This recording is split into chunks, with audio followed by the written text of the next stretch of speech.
নমস্কার, কল্পনার মায়াজাল ইউটিউব চ্যানেলে আপনাদের সকলকে স্বাগত। সকলে কেমন আছেন? আশা করছি ভালোই আছেন। আজকে আমরা যে গল্পটি আপনাদের শোনাতে চলেছি সেই গল্পটির নাম রিইউনিয়ন। গল্পটি লিখেছেন অনিমেষ গাঙ্গুলি।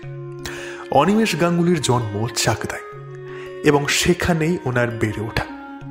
পেশাগত জীবনে এখনো পদার্পণ করেননি তিনি একজন কলেজ পড়ুয়া। আমাদের ইমেল মারফত অনিমেষ গাঙ্গুলি আজকের গল্পটি পাঠিয়েছিলেন। হোপফুলি গল্পটি আমরা পড়ি এবং আমাদের পছন্দ হয়ে যায়। তাই আজকে আমরা গল্পটি শোনাতে চলেছি আমাদের চ্যানেলে। আপনিও কি অনিমেষ গাঙ্গুলির মতো লিখতে ভালোবাসেন? তাহলে সেগুলো নিজেদের কাছেই কেন সীমাবদ্ধ রাখছেন বলুন তো? পাঠিয়ে দিন না আমাদের। হয়তো আগামী সপ্তাহে আপনাদের লেখা গল্পই আমরা পাঠ করে শোনাবো চ্যানেলে। ডেসক্রিপশনে ইমেল আইডি দেওয়া রয়েছে। আর হ্যাঁ, নিজেদের হোয়াটসঅ্যাপ নাম্বারটি অবশ্যই দিয়ে দেবেন সঙ্গে করে। চলুন গল্পে ফেরা যাক। গল্প পাঠে আমি তুষার। শুরু হচ্ছে অনিমেষ গাঙ্গুলির লেখা গল্প রিইউনিয়ন।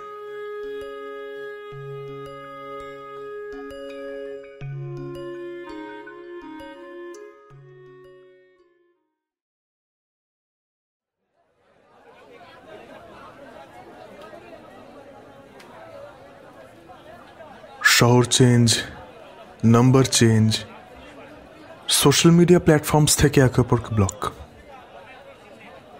একেবারে জিরো কন্ট্যাক্টস, সোলমেটস টু স্ট্রেঞ্জার্স। তারপর কি হলো? তারপর চিড়ে ভাজাটা মুখের মধ্যে সম্পূর্ণরূপে চালান করে চিড়ে ভাজার খালি প্যাকেটটা হাতে নিয়ে উঠে দাঁড়ায় তন্ময়। তারপর যা হওয়ার তাই হলো। গল্পের শেষে নায়ক নায়িকার রিউনিয়ন। তারপরে আর কেউ কাউকে ছেড়ে গেল না। Happily ever after. সে কি, ওদের কোনো কন্ট্যাক্ট ছিল না? কে কোথায় কোন শহরে আছে, কিভাবে আছে সেটা ওরা কেউ জানতো না। সেখান থেকে হঠাৎ করে reunion, happily ever after. Ratan একটু বিরক্তই হলো, কিন্তু ওর কণ্ঠস্বরে বিরক্তির সঙ্গে একটু অসহায়তাও ছলকে পড়ল বটে। প্রায় ঘন্টা দেড়েক ধরে ছেলেটার কাছ থেকে গল্পটা শুনছিল রতন। এই ভরা প্ল্যাটফর্মের মধ্যে ও যেন গল্পটার একেবারে ভিতরে ঢুকে গিয়েছিল এবং তার ফলে বাড়ি ফেরার দুটো ট্রেনও রতন মিস করে ফেলেছে। মিস করেছে বলা ভুল, স্বেচ্ছায় ছেড়ে দিয়েছে। কিন্তু এখন ছেলেটা নিজের ট্রেন চলে আসায় গল্পটা এভাবে হুট করে মধ্যেখান থেকে গায়ের জোরে শেষ করে দিয়ে চলে যেতে চাইলে এইরকম অসহায় বোধ হওয়াটাই বোধহয় স্বাভাবিক। এরকম হয় নাকি আবার? তন্ময় তাকায় রতনের দিকে। আরে কিভাবে এক হলো ওরা? কোথায় খুঁজে পেল একে অপরকে? কিভাবে পাহাড় সমান অভিমান ভাঙলো? বাস্তবতা যেখানে কল্পনার হাত ধরে ডানা মেলতে শেখে, সেখানেই তো গল্পের জন্ম। তন্ময় সামান্য হাসে। চলি। হুইসেল দিতে দিতে প্ল্যাটফর্মে ঢুকতে থাকে ট্রেন। তন্ময় পা বাড়ায় সামনের দিকে। আরে কিভাবে এক হলো ওরা? কোথায় একে অপরকে খুঁজে পেল আবার? কিভাবে পাহাড় সমান অভিমান ভাঙলো? রতনও বেঞ্চ ছেড়ে উঠে দাঁড়ায়। ইতিমধ্যে ট্রেন প্ল্যাটফর্মে ঢুকে গেছে। গোটা প্ল্যাটফর্ম জুড়ে শুরু হয়েছে মানুষজনের হুটোপাটা। সেই ভরা প্ল্যাটফর্মে চিৎকার করে ওঠে রতন। তবুও তন্ময় পিছনে ফেরে না, এগোতে থাকে সামনে ট্রেনের দিকে। রতন নিজের নাদুস নুদুস চেহারা নিয়ে কোনো রকমে মানুষজনকে ঠেলে ঠুলে এক প্রকার ছুট লাগায়। আরে ভাই, তোমার নামটা তো অন্তত বলে যাও।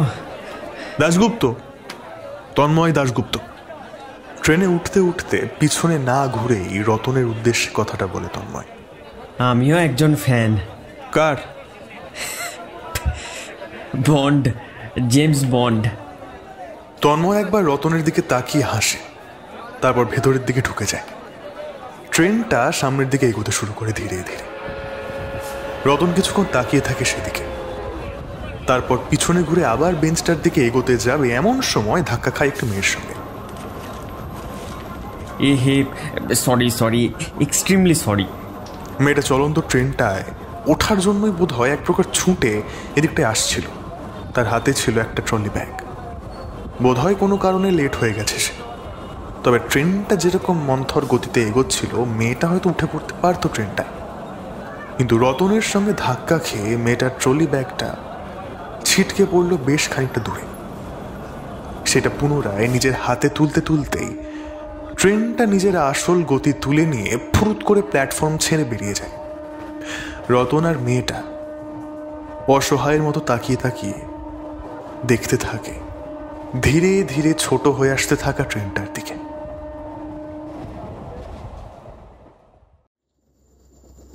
ট্রেনের ভেতরটা একেবারে ফাঁকা।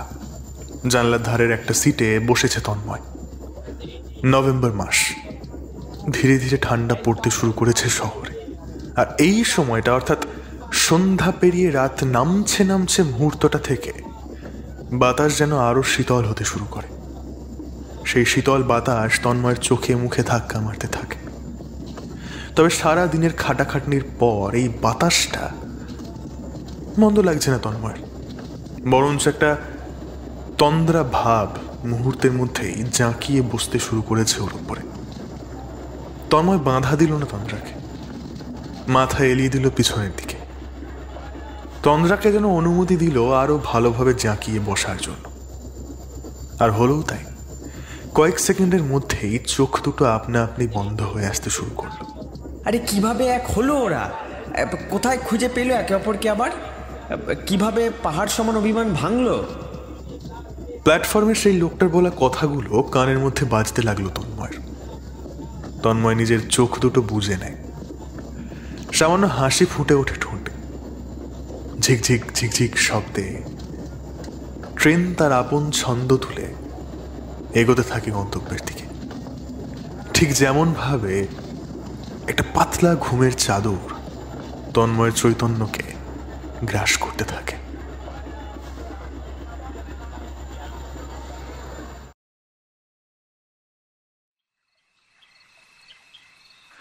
রাত এখনো পুরোপুরি নামেনি, কিন্তু সন্ধ্যাটাও একেবারে কাটেনি। একটা নরম ধূসর আলো আকাশে ছড়িয়ে আছে। মিনিট 30 পূর্বে কয়েক ফোঁটা বৃষ্টিও হয়ে গেছে, যাকে বলে পাসিং শাওয়ার। সন্ধ্যার সেই ধূসর আলো গায়ে মেখে একটি ছাদে দুজন যুবক যুবতী বসে আছে।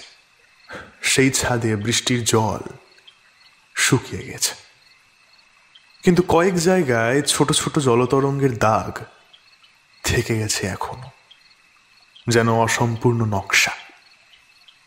পাশেই একটা ছোট্ট ইটের টুকরো পড়েছিল। মেয়েটি সেই টুকরোটা নিজের হাতে তুলে নেয়। সেটা দিয়ে বড় করে একটা বৃত্ত আঁকে। ছোটবেলায় আমি ভয় পেতাম, জানিস? কিসে? আবার বৃষ্টি এলে এই গোল দাগটা বৃষ্টির জলে ভেসে গিয়ে হারিয়ে যাবে বলে। তার মানে রোগটা তো ছোটবেলা থেকেই? মেয়েটি তার নাকের উপরে নেমে আসা চশমাটা পুনরায় ওপরের দিকে তুলে প্রশ্নসূচক দৃষ্টি নিয়ে তাকায় ছেলেটির দিকে। এই যে তোর ভয় পাওয়ার রোগটার কথা বলছি, যা ধরে রাখিস তা ছাড়তে ভয় পাস। মেয়েটা কোনো উত্তর দেয় না, নিচের দিকে তাকায়। ওই বৃত্তটার পাশে আর একটা বৃত্ত আঁকে। দুটো একে অপরকে ছুঁয়ে আছে যেন, হালকা ওভারল্যাপিং। দেখ, এটাই আমরা। তার আঙুল কাঁপে, স্বরটা আরো নিচু হয়ে আসে, থমকে থাকা সন্ধ্যার মতো। কি সুন্দর লাগছে বৃত্ত দুটোকে, ঠিক যেন একে অপরকে জড়িয়ে ধরে দাঁড়িয়ে আছে। কিন্তু কতক্ষণ? যদি বৃষ্টি নামে তাহলে কি হবে? বৃষ্টি নামলে আর কি হবে? যে সার্কেলগুলো বানালি সেগুলো আবার ধুয়ে মুছে সাফ হয়ে যাবে। মেয়েটা আবার ঘুরে তাকায় ছেলেটার দিকে, কিন্তু এই চাহনিতে প্রশ্ন নেই, আছে একটা ভয়, অভিমান। এটাই তো ভয়, আমরা থাকবো নাকি বৃষ্টির দাপটে ধুয়ে মুছে সাফ হয়ে যাব। সন্ধ্যার আলোয় মেয়েটার চোখের কোণাটা চিকচিক করে ওঠে। সেটা লুকোনোর জন্যই বোধ হয় সে দ্রুত মাথাটা নিচে নামিয়ে নেয় আবার। তারপর সে বৃত্ত দুটো গাঢ় করার জন্য সেগুলোর উপরে ইঁটটা আবারও ঘষতে শুরু করে। ছেলেটা সামান্য হাসে, তারপর মেয়েটার ইঁট ধরা হাতটা থামিয়ে বলে, বৃষ্টি এলে দাগ মুছবে ঠিকই, কিন্তু ইটটা কি গলে যাবে? ইটটা তো এরকমই থাকবে। তাই বৃষ্টিতে দাগ মুছে গেলে তুই আবার ওই ইটটা হাতে তুলে নিবি, আবার আঁকবি। আর বাকি রইল আমাদের কথা। আমাদের জীবনেও তো একটা ইট রয়েছে, তাই না? ইট আমাদের জীবনে? আছে তো। ভালোবাসা, ভালোবাসাটাই হলো আমাদের জীবনের ইট। তাই যতবার বৃষ্টিতে আমরা ভিজব, ধুয়ে মুছে সাফ হয়ে যাব, ততবার ভালোবাসা আমাদের আবার আঁকবে নতুন করে। ছেলেটার কাঁধের উপরে মাথা রাখে মেয়েটা। তুই থাকলে ভয়টাও সুন্দর লাগে। আকাশের ধূসর আলোটা ধীরে ধীরে মিলিয়ে যেতে থাকে। অন্ধকার আরো বাড়তে থাকে আকাশে, কিন্তু একটাও তারা দেখতে পাওয়া যায় না। বোধহয় আবারও বৃষ্টি নামবে।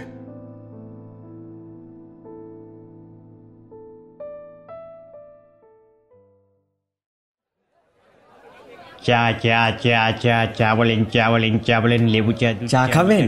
Coffee coffee coffee. মেয়েটি অন্যমনস্ক হয়ে বসে বসে কি যেন ভেবে চলেছিল এতক্ষণ ধরে। রতনের কথায় চটক ভাঙল। কিছু বললেন? চা চা খাবেন? না না, থ্যাংক ইউ। কফি? আরে না না, আমি কিছু খাবো না। আরে তা বললে হয় নাকি? আমার জন্য আপনার ট্রেনটা ফেল হলো। এই চা। আরে আপনি শুধু শুধু ব্যস্ত হবেন না। চা চা চা চা চা বলেন, চা বলেন, চা বলেন, লেবু চা, দুধ চা, লিকার। এই তো হ্যাঁ, এদিকে এদিকে। কফি বলেন। চাওয়ালাটি এগিয়ে আসে ওদের দিকে। চা বলেন, লেবু চা, দুধ চা, লিকার চা, কফি কফি। বলো বলো, কি দেবো বলো? দুটো কফি। চাওয়ালা দুটো কফি দিয়ে চলে যায়। রতন একটা কফির কাপ বাড়িয়ে দেয় মেয়েটির দিকে। এই নিন ধরুন, আমার নাম রতন, রতন পুতুতুন্ডু। সপ্তপর্ণী কোনো উত্তর দেয় না।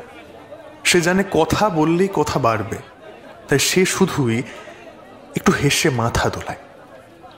এইরকম গায়ে পড়া লোকজন ওর একদম সহ্য হয় না। এমনিতেই লোকটার জন্য ওর ট্রেনটা মিস হলো, তার উপরে আবার এইরকমভাবে উপচে পড়ে পিরিত দেখাচ্ছে।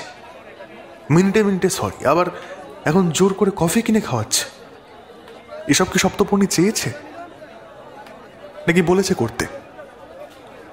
লোকটাকে দেখতেও একদম বিকট ধরনের, থুলথুলে চেহারা, চোখে মোটা ফ্রেমের চশমা, টাকছাট চুল, গায়ের রং আলকাত্রার থেকে সামান্য উপরে, কিন্তু পরনে আবার টকটকে লাল রঙের একটা সোয়েট শার্ট। আর সবশেষে মুখে একটা কিরকম যেন ফেকলো ধরনের হাসি, দাঁতের মধ্যে আবার কিসব খাবারের টুকরো লেগে রয়েছে। সপ্তপর্ণী মনে মনে বলে, উফ, অসহ্য। আর আপনার? হ্যাঁ, আপনার নাম? ও সপ্তপর্ণী সরকার। বাহ, ছাতিম।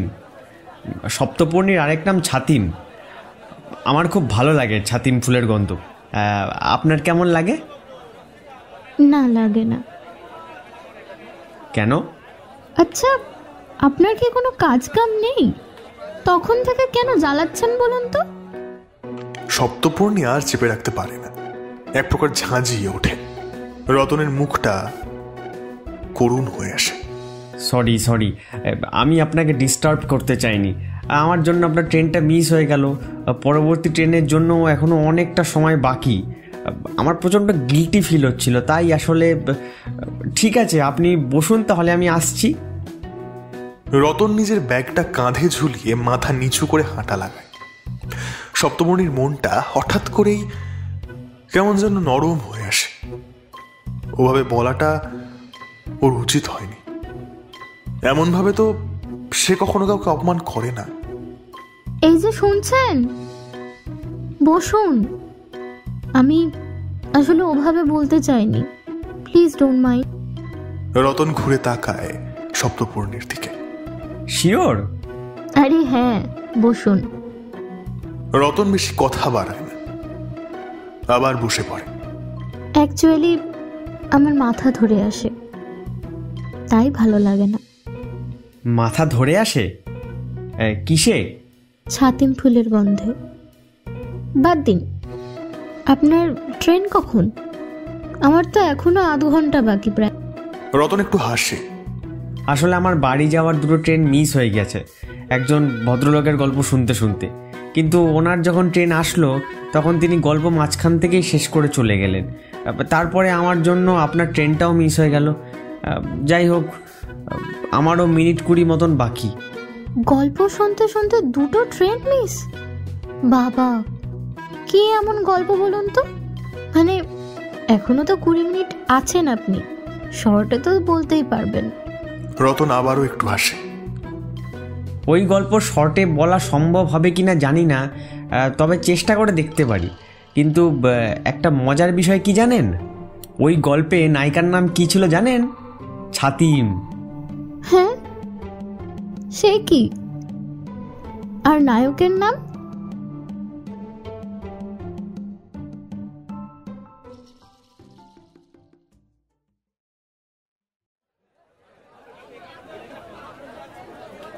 আপনি লেখেন বুঝি? বাহ বাহ বাহ, দারুণ তো। আমার তো খুব ভালো লাগে বিষয়টা। প্রশ্নটা শুনে মাথা তুলে তাকায় তন্ময়।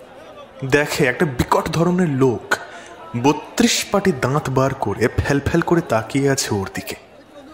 লোকটাকে দেখতে যতটা বিকট, তার চেয়েও বেশি বিকট তার ড্রেসিং সেন্স। এখন আপাতত কোনো ট্রেন নেই, প্ল্যাটফর্ম চত্বরটা তাই তুলনামূলক ফাঁকাই বলা যায়। এই তুলনামূলক ফাঁকা প্ল্যাটফর্মে তন্ময় একটা একেবারে ফাঁকা বেঞ্চ খুঁজে তার উপরে বেশ আরাম করে বসে নিজের ডায়েরিটা হাতে নিয়ে গল্পের কিছু রাফ সাবপ্লটস লিখছিল। এই বিকট লোকটার আগমনে ওর লেখায় একটু বিরাম পড়ল। ছোট থেকে লেখার শখ নাকি? হ্যাঁ, ওই আর কি, সামান্য মাথা নাড়ে তন্ময়। বাহ বাহ বাহ বাহ, আমি তো গল্প শুনতে পড়তে খুব পছন্দ করি। আচ্ছা, কোন উপন্যাস বেরিয়েছে আপনার? তন্ময় এবার হেসে ফেলে। লোকটা বড়ই সাদা সিধে, নইলে এভাবে অচেনা অজানা মানুষের সঙ্গে আজকাল এতটা সহজভাবে কেউ মেশে না, এভাবে প্রশ্নও করে না। সবাই যেন একটা গাম্ভীর্য দেখানোর ব্যর্থ দৌড়ে সামিল হয়েছে। কেমন যেন একটা সব জানতা ভাব সবার মধ্যে। কেউ বিপদে পড়লেও মুখ ফিরিয়ে চলে যায়, এখন সেগুলোই নর্মাল। আর এই ধরনের সাদা সিধে লোকজন অ্যাবনর্মালে পরিণত হয়েছে। তন্ময় ভাবল, লোকটার অ্যাপিয়ারেন্স যেমনই হোক, এই লোকটার মতো মানুষের আজ বড্ডই অভাব এই পৃথিবীতে। না, এখনো একটা উপন্যাস ছাপানো হয়নি। অ্যাকচুয়ালি এটাই আমার প্রথম উপন্যাস। বাহ, গ্রেট। কি নিয়ে লিখেছেন? লোকটা ধূপ করে বসে পড়ে তন্ময়ের পাশে। বাই দ্য ওয়ে, আমি রতন পুতুতুন্ডু, পেশায় একজন সামান্য চাকুরিজীবী। তন্ময়ের দিকে নিজের ডান হাতটা বাড়িয়ে দেয়। কথায় আছে, রতনের রতন চেনে, শুয়োরে চেনে কচু। তার মানে আমি অ্যাটলিস্ট কচু নই। দুজনে একটু হেসে ফেলে। তন্ময় ডায়েরিটার দিকে তাকায় কিছুক্ষণ, তারপরে সেটা বন্ধ করে দেয়। তাহলে বলুন গল্পটা। আপনি রাইটার নন, কোনো পাবলিশিং হাউস থেকেও যে নন সেটা আমি কিভাবে বিশ্বাস করি। মানে আমার গল্পটা তো আপনি নিজের নামেও চালাতে পারেন। এ মা, ছি ছি ছি ছি ছি ছি ছি ছি, একদম ভাববেন না এসবে। আমি জাস্ট গল্প শুনতে ভালোবাসি, তাই আপনার কাছে এসেছি। মা কালীর দিব্যি। রতন উত্তেজিত হয়ে ওঠে। তন্ময় হো হো করে হেসে ফেলে। আরে রিল্যাক্স রিল্যাক্স, মজা করছিলাম। বলবো গল্পটা আপনাকে, কিন্তু একটা শর্তে। রতনের ভুরু দুটো কুঁচকে যায়। শর্ত? কিরকম শর্ত? শর্তটা হলো, গল্প শুনতে শুনতে মাঝপথে ওঠা যাবে না। পুরো গল্পটা শেষ করে তারপরে আপনাকে উঠতে হবে। রাজি? রতন নিজের মাথা চুলকায়, মনে মনে হিসাব করে নেয় তার ট্রেন আসতে এখনো অনেকটাই সময় বাকি। ফলে একটা গল্প অনায়াসেই শোনা যাবে। একটা গল্প শুনতে কতক্ষণ আর লাগবে? খুব জোর 10-15 মিনিট। আর অপ্রকাশিত গল্প সিন বাই সিন থরেই শোনাবে ওকে। হ্যাঁ হ্যাঁ, রাজি রাজি রাজি। বেশ, তাহলে আমি শুরু করছি। ডায়েরিটা ব্যাগে ভরে নেয় তন্ময়। তারপর একটা বড় করে শ্বাস নিয়ে তাকায় দূরে ট্রেন লাইনের দিকে। আমাদের গল্পের নায়কের জীবনটা ওই অনেকটা প্ল্যাটফর্মে থাকা ট্রেনের লাইনের মতন চলছিল। মানে একদম সোজা সাপটা, কোনো বেঁকা টেরা কিছু ছিল না। কিন্তু তারপরে এক মিনিট ডিস্টার্ব করার জন্য সরি, বাট গল্পের নায়কের নামটা কি? তন্ময় একটু ভাবে, তারপর তাকায় রতনের দিকে। নায়কের নাম লাগবে বলুন? ঠিক ঠিক ঠিক ঠিক। কিন্তু নাম কি দেওয়া যায়? আচ্ছা, আমি না হয় নাম পরে ভেবে লিখে দেব, কিন্তু এখন আপাতত নায়কের নাম কি দেওয়া যায়? James bond. হ্যাঁ, এখন আপাতত নায়কের নাম জেমস বন্ড।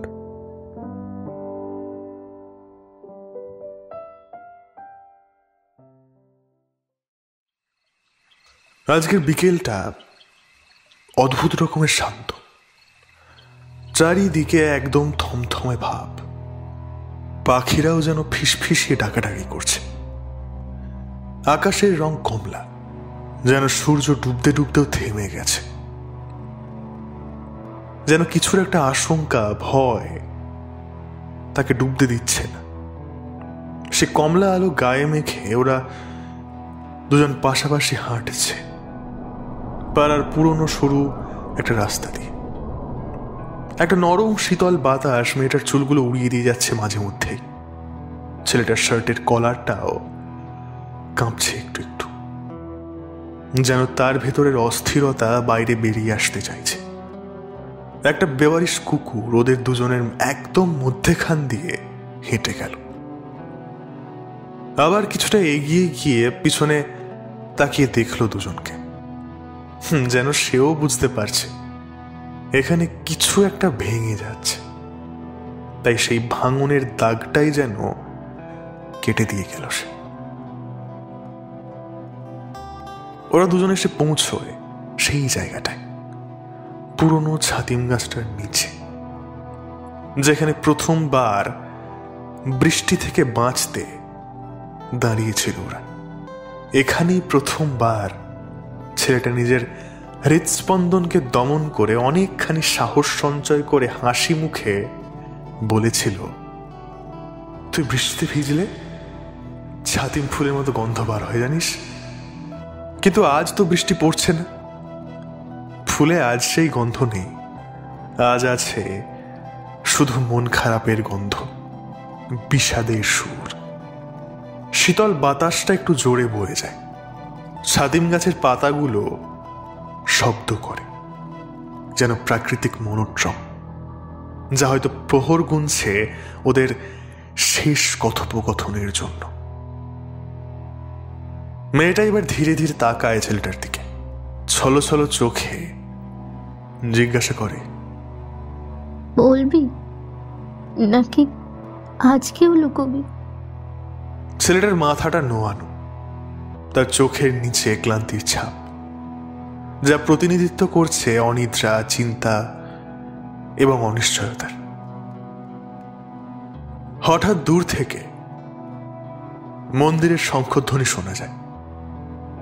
সন্ধ্যা আর একটু গাঢ় হয়েছে। মনে হয় ওই শঙ্খধ্বনি ঘোষণা করে দিচ্ছে এখানে আজ একটা সম্পর্কের মৃত্যু হবে। কত দিন হলো এভাবে দূরে আছিস, কিছু জিজ্ঞাসা করলেও এড়িয়ে যাস। কি হয়েছে তোর? কিছু না, সব সব ঠিক আছে। মেয়েটা এগিয়ে এসে ছেলেটার হাত ছুঁতে যায়। ছেলেটা 1 সেকেন্ডও দেরি করে না, হাতটা সরিয়ে নেয়। মেয়েটা থমকে যায়, তার বুকের ভেতরটা যেন শুকনো পাতার মতো ভেঙে চূর্ণ হয়ে যায়।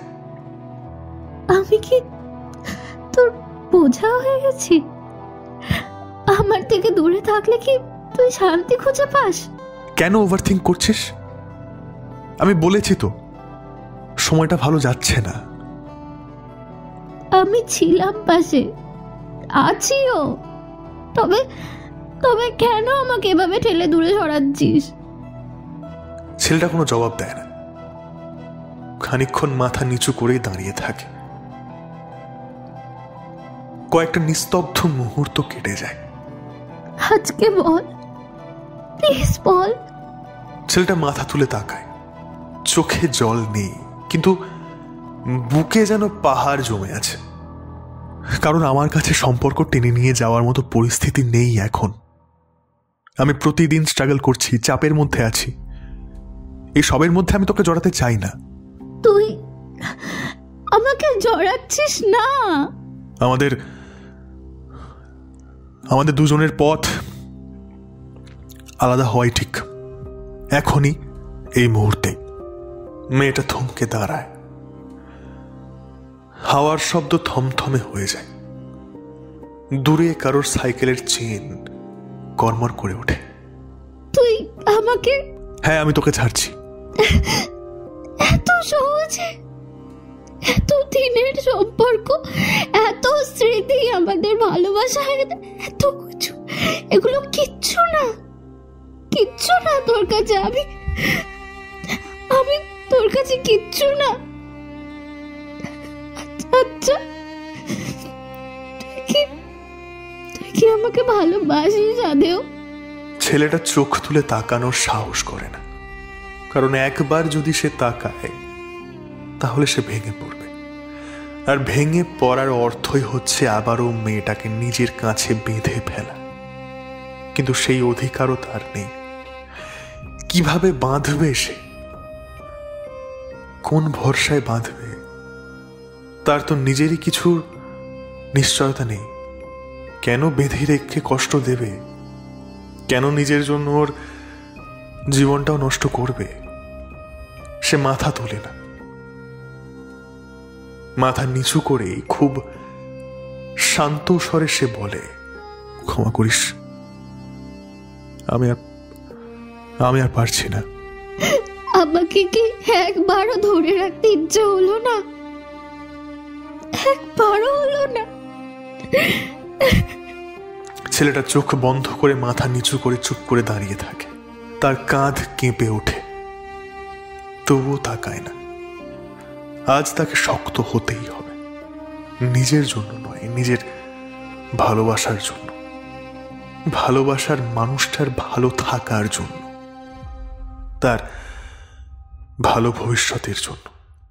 সে জানে এই চুপ থাকার অর্থ মেয়েটা অন্য কিছু বুঝবে, ওকে ভুল বুঝবে। সেটাই তো চাই ছেলেটা। ও চায় যাতে ওকে ভুল বুঝুক, ঘেন্না করুক ওকে। ওকে যত ঘেন্না করবে তত বাঁধন মুক্ত হবে। মেয়েটা কিছুক্ষণ দাঁড়িয়ে থাকে, গাল বেয়ে টপ টপ করে নোনা জল গড়াতে থাকে। সেগুলো মোছে না সে। শেষবারের মতো চোখ ভরে দেখে নেয় মানুষটাকে, যে মানুষটার বুকের উপরে মাথা গুঁজে থাকার স্বপ্ন দেখেছিল সে। সেই মানুষটাই তো স্বপ্ন দেখতে শিখিয়েছিল। কিন্তু আজ সে নিজেই ওই স্বপ্নটা ভেঙে ফেলতে বলল। কোনোদিন তো তার কথার অমান্য করেনি মেয়েটা, আজ কেন করবে? না, আজ কেউ অমান্য করবে না। আসছি। উল্টো দিকে ঘুরে ধীরে ধীরে হাঁটতে শুরু করে। ভালো থাকিস। মন চায় আরো একবার পিছনে ফিরে সেই মানুষটাকে দেখতে, কিন্তু সে ঘাড় ঘোরায় না।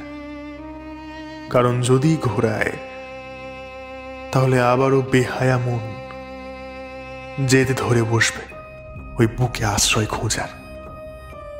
কিন্তু জোর করে কি থাকা যায়? হাওয়া বইতে থাকে, পাতার শব্দ বাড়ে, আলো কমে আসতে থাকে, রাত আরো গভীর হতে থাকে। মেয়েটাকে আর দেখা যায় না, কিন্তু ছেলেটা স্থির হয়ে দাঁড়িয়ে থাকে ছাতিম গাছটার নিচে, যেখানে প্রথম ভালোবাসার ইজহার করেছিল সে। আজ সেখানে দাঁড়িয়েই সে সবচেয়ে বড় মিথ্যাটা বলল জীবনের, যে মিথ্যা বলার জন্যই হয়তো সে আর কোনোদিন নিজেকে ক্ষমা করতে পারবে না।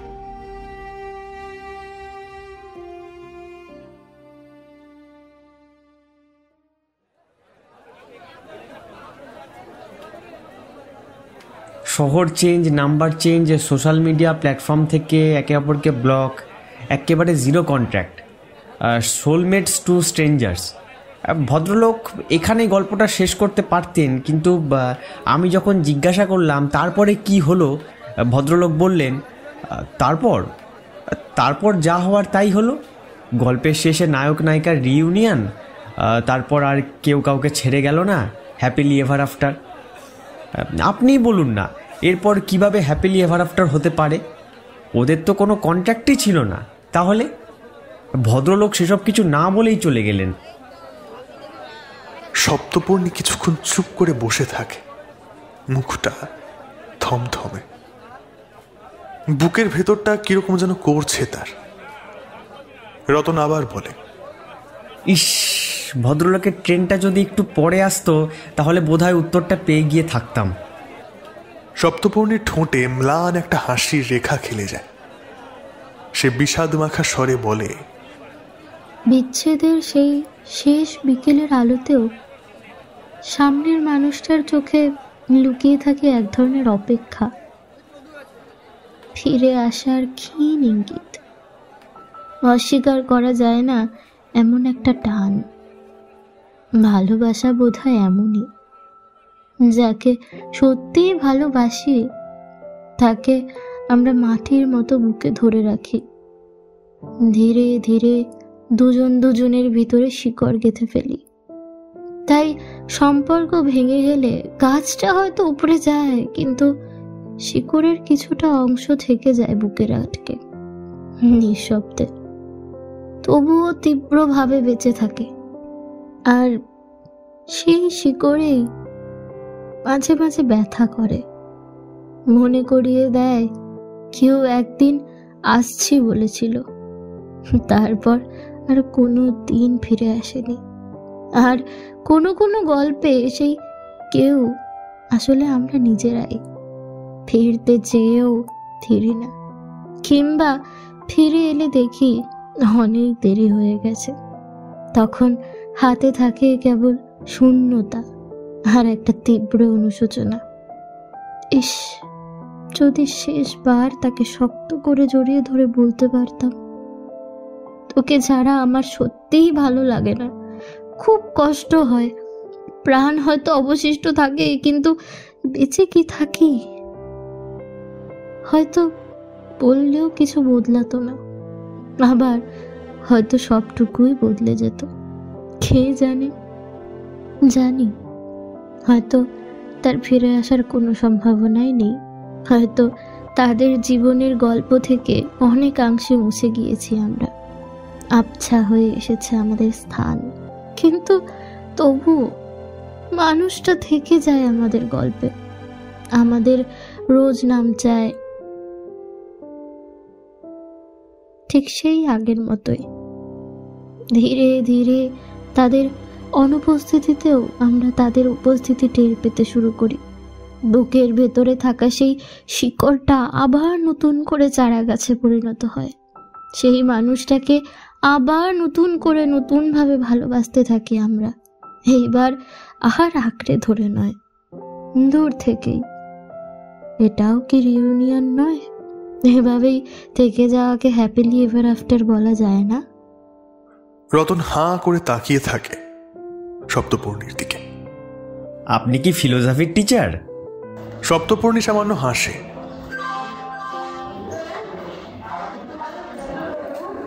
আরে না না, আমি কোনো ফিলোসফির টিচার নই। আসলে নিজের জীবন থেকে যেটুকু শিখেছি আর কি, সেটুকুই বললাম। যাকগে, আমার ট্রেন ঢুকছে, আজ চলি। রতনের এইবার হুঁশ ফেরে। রতন গল্পের চক্করে আবারও একটা ট্রেন মিস করে ফেলেছে নিজের, আর আবারও ওর গল্পের সঙ্গী তার নিজের ট্রেন আসায় বেঞ্চ ছেড়ে উঠে দাঁড়িয়েছে।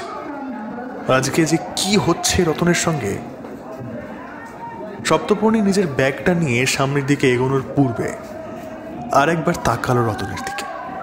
আচ্ছা, সেই ভদ্রলোকটির নাম জানেন? মানে যে আপনাকে গল্পটি বলেছে আর কি। হ্যাঁ, জিজ্ঞাসা করেছিলাম আমি। কি নাম? তন্ময় দাশগুপ্ত। তন্ময় দাশগুপ্ত?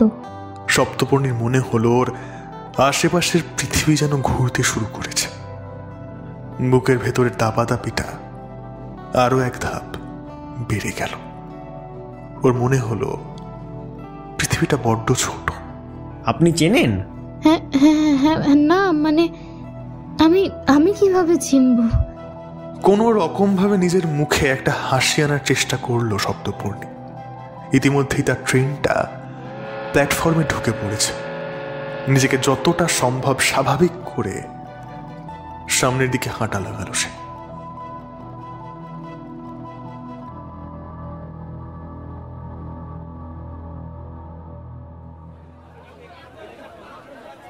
তন্ময়ের চাকদাতে নামার কথা ছিল, কিন্তু রাতের ফাঁকা ট্রেনে জানলার ধারে বসে এতটাই গভীর ঘুমের দেশে হারিয়ে গিয়েছিল যে ঘুমটা ভেঙেছে রানাঘাট স্টেশনে এসে। অর্থাৎ চাকদা, তারপরে আবার পায়রাডাঙ্গা স্টেশন ছাড়িয়েছে।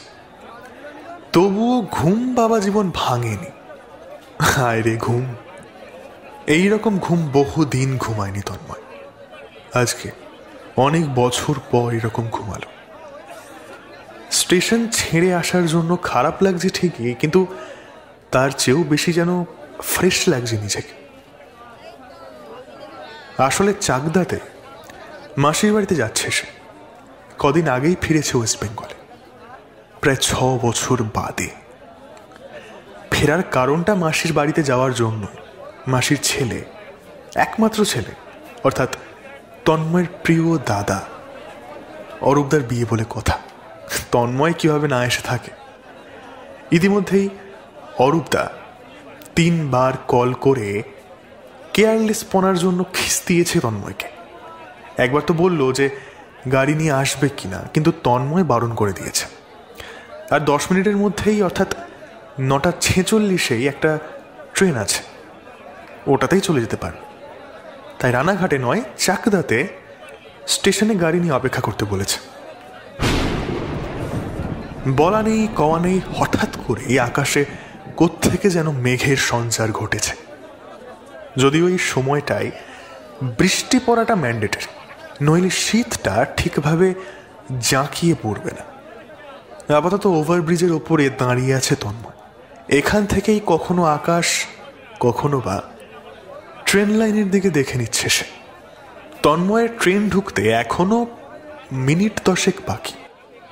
তবে বৃষ্টি যে এক্ষুনি নামবে সেটা আকাশের অবস্থা দেখেই পরিষ্কার বোঝা যাচ্ছে।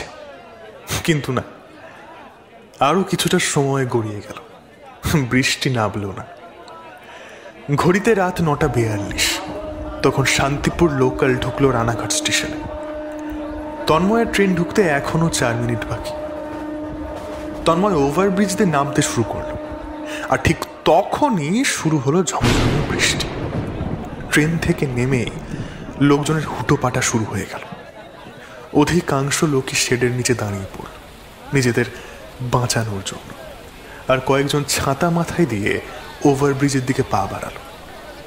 তন্ময়ের কাছে ছাতা নেই, ফলে এখন ওভারব্রিজ থেকে নামার অর্থ হচ্ছে স্নান। কিন্তু এই মরশুমে, এই মুহূর্তে ভেজা মানে জ্বরকে নিমন্ত্রণ করে নিয়ে আসা, অর্থাৎ এই ট্রেনটা ছাড়তে হবে। কিন্তু চিন্তার কোনো বিষয় নেই, 10টাতেই আরও একটা ট্রেন আছে। তন্ময় আর নামল না, দাঁড়িয়ে থাকলো সেখানে, নভেম্বরের বৃষ্টি উপভোগ করতে লাগলো। বৃষ্টি বরাবরই খুব পছন্দের তন্ময়ের, সেটা জুন জুলাই মাসেরই হোক কিংবা হোক অন্য সময়ের। বৃষ্টি নামলেই তন্ময়ের আরো বেশি করে মনে পড়ে সেই মানুষটার কথা। বৃষ্টির পর তার শরীর থেকে অস্বাভাবিক রকমভাবে বেরোনো ছাতিম ফুলের গন্ধের কথা। আজ অনেকগুলো বছর হয়ে গেল সেই গন্ধটা তন্ময়ের জীবন থেকে মিসিং। বৃষ্টি তো পড়ে, কিন্তু ছাতিম ফুলের গন্ধটা আর পায় না তন্ময়। তবুও আজকে কি মনে হতেই চোখ বন্ধ করে বড় করে একটা শ্বাস নেয় তন্ময়, আর মুহূর্তের মধ্যেই ওর সারা শরীর কেঁপে ওঠে, গায়ের সমস্ত লোম খাঁড়া হয়ে যায়, পেটের মধ্যে যেন প্রজাপতিরা উঠতে শুরু করে। সেই চেনা ছাতিম ফুলের গন্ধ। আশেপাশে কি ছাতিম গাছ আছে নাকি? চোখ মেলে তাকায় তন্ময়, এদিকে ওদিকে মাথা ঘুরিয়ে খুঁজতে থাকে ছাতিম গাছ, কিন্তু কোথাও ছাতিম গাছ খুঁজে পাওয়া যায় না। তবে খুঁজে পাওয়া যায় দুটো চোখ, দুটো অতি পরিচিত গভীর চোখ, যে চোখে রয়েছে স্থিরতা, রহস্যময়তা। ওভারব্রিজের সিঁড়ির একদম শেষ ধাপ থেকে তন্ময়ের দিকেই স্থির হয়ে রয়েছে চোখ জোড়া। তন্ময়ের ভুরু দুটো কুঁচকে যায়।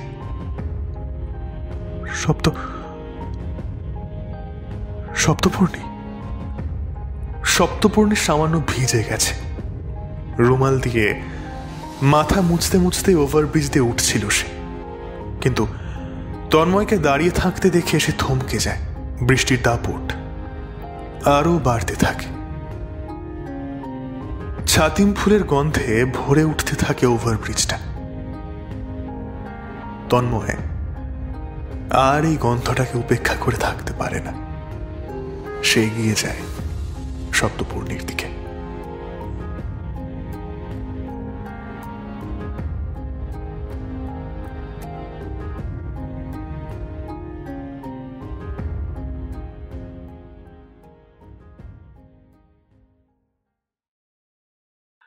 এতক্ষণ আপনারা শুনছিলেন অনিমেষ গাঙ্গুলির লেখা গল্প রিইউনিয়ন। গল্প পাঠে ছিলাম আমি তুষার, এবং আমার সঙ্গে ছিল অরিত্রিকা এবং সোহম।